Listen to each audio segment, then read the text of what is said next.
Hi everybody, and welcome back to Daniellability. It's been a while since I've had just a sit-down chat with you guys on this channel, so thought that's what I would do today. I had somebody ask me recently about what my hobbies were as a kid, and got me thinking a lot about the hobbies that I had when I was a child and the different things that I tried, and then the hobbies that carried over into adulthood. And one of the things I realized when I was thinking through all of this is that having different hobbies and trying different things over the years has really been a game changer for me, especially in regards to building my confidence and expressing my creativity and being willing to try different things.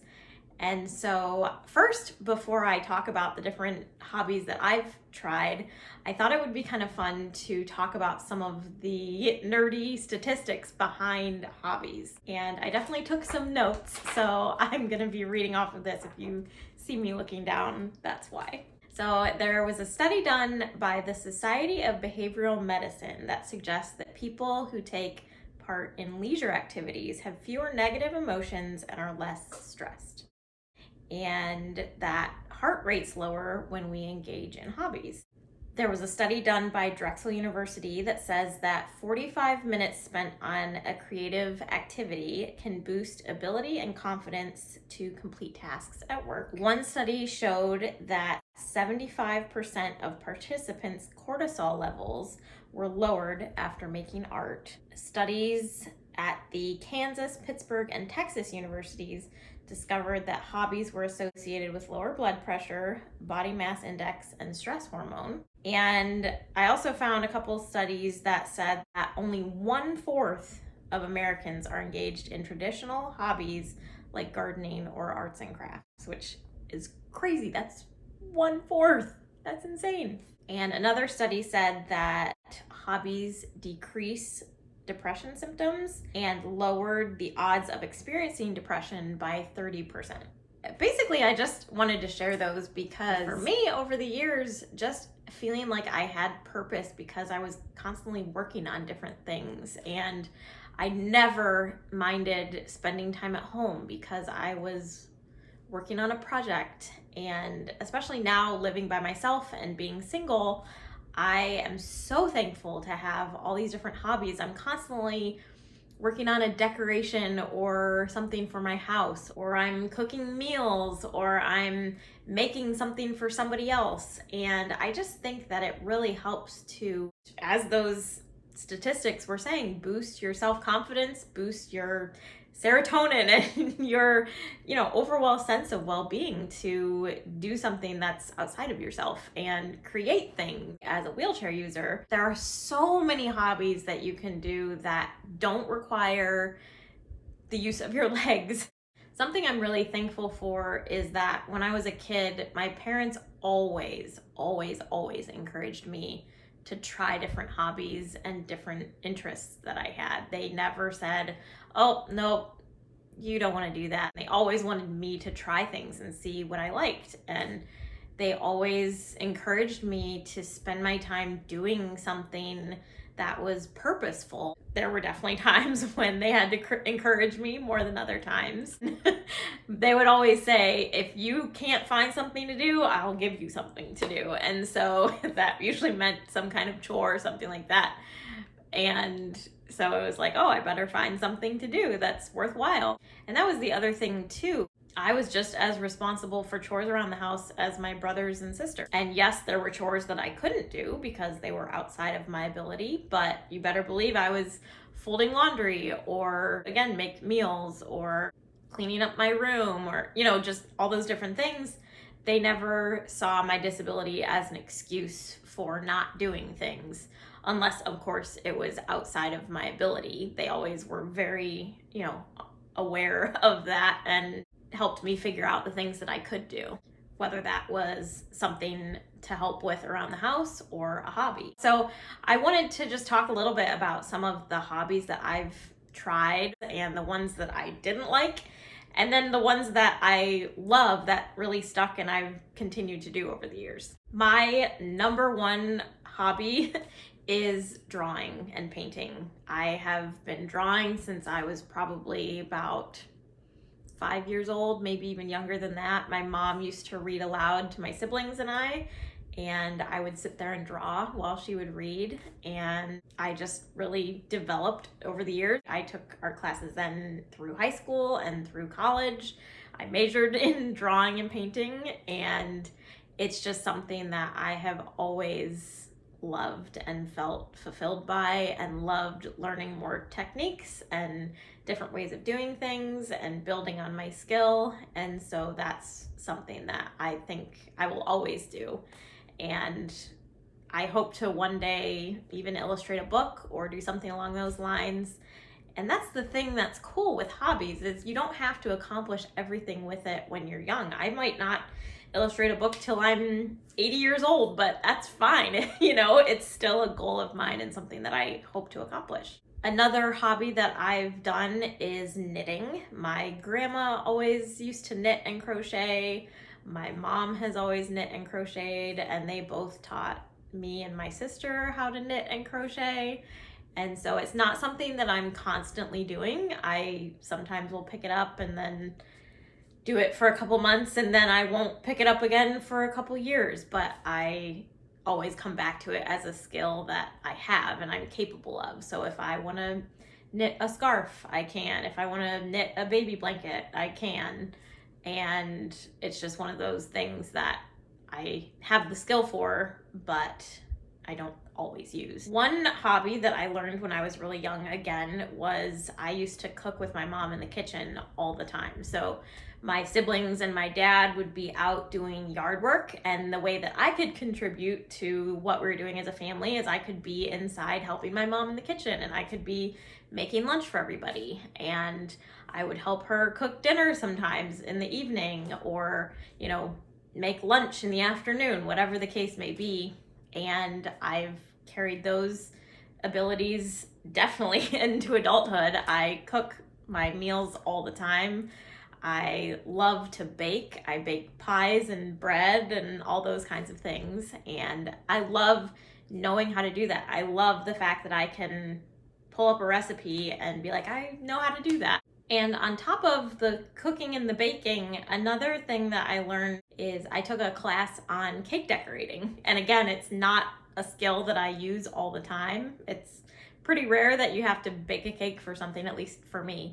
But I loved taking the class, and I made all these really fun cakes. And I was, I think, 12 or 13 when I took the class, and went through a phase of making cakes for high school graduation parties and those kinds of things.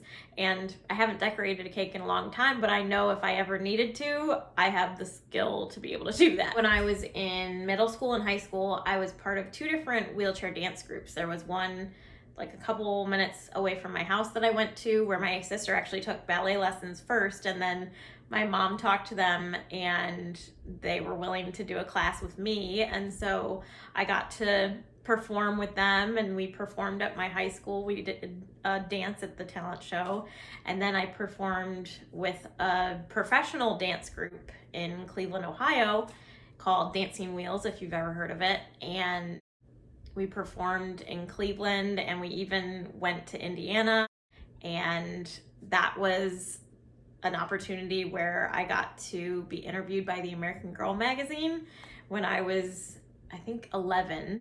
So that was a really cool opportunity. And it was also really cool because I was able to interact with other people who use wheelchairs, and specifically adults who use wheelchairs. So I could see the potential of living independently and driving a car and all those different things through that. And then doing those dance groups led to me being in the musicals in high school. And so the choreographers at the high school who helped with the musicals figured out ways for me to be part of the dances and different things that were going on stage. So I was able to be in the musicals.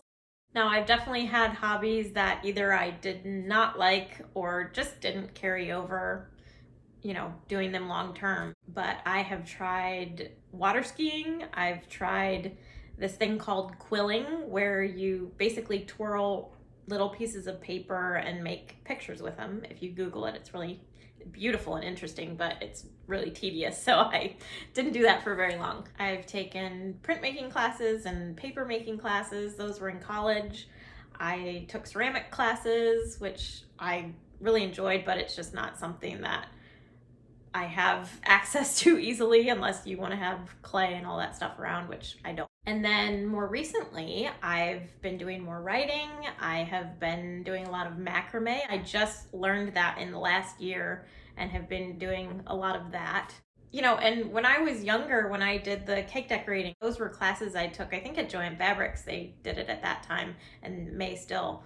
But so many classes or things you want to learn how to do now, you can learn right here on YouTube. There's really no excuse to learning things, and it doesn't matter how long it takes you to learn. It doesn't matter how many mistakes you make or if it doesn't turn out looking good or whatever. You know, those things don't matter, but trying different things and learning different things like that are so important to being a well-rounded person who's interested in things that people are talking about or can contribute to different conversations and just having a fulfilling life rather than just sitting around watching TV. And even technology can be a great thing. If you're interested in computers, take a web design or a digital marketing or graphic design class and learn those things.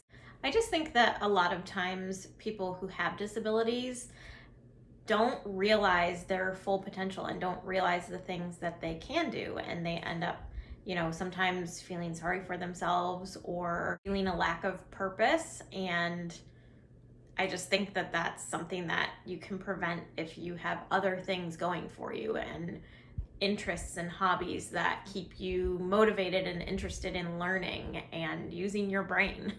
And this video is not to put myself up on a pedestal. It's not to make it seem like I have it all figured out. I really hope it doesn't come across that way. It's more just to show there are possibilities, and if you look for opportunities and try to, you know, find things that you're interested in, it is possible to find activities that it doesn't matter if you have a disability or not. You are fully capable of doing all of those things. And if you have any suggestions for any other activities or hobbies, please comment below and share those as well. I would love to hear the different things that you guys do. And if you would like to see tutorials on things, let me know that too. I would be happy to do videos showing you guys different things. So anyways, that's my video for today. And then the one last thing I wanted to mention, I don't do a lot of self-promoting on this channel. I don't do a lot of asking you guys to subscribe or share or, you know, the typical spiel, just because that's not why I'm doing this. That's not the priority for me, but it is something that I am really passionate about and I do love doing, and I really want to reach as many people as possible who could benefit from or enjoy my content. And so if you know of anybody that you feel like would fit in that category of people who would benefit from or just enjoy watching my videos, I would encourage you to share it with them. And, you know, if you watch my videos on a regular basis, if you haven't subscribed yet, I would love for you to. It's really fun for me to see the people who subscribe and reading your guys' comments. I know that I don't get to respond to every single one every time, but I do see your comments and I love reading them.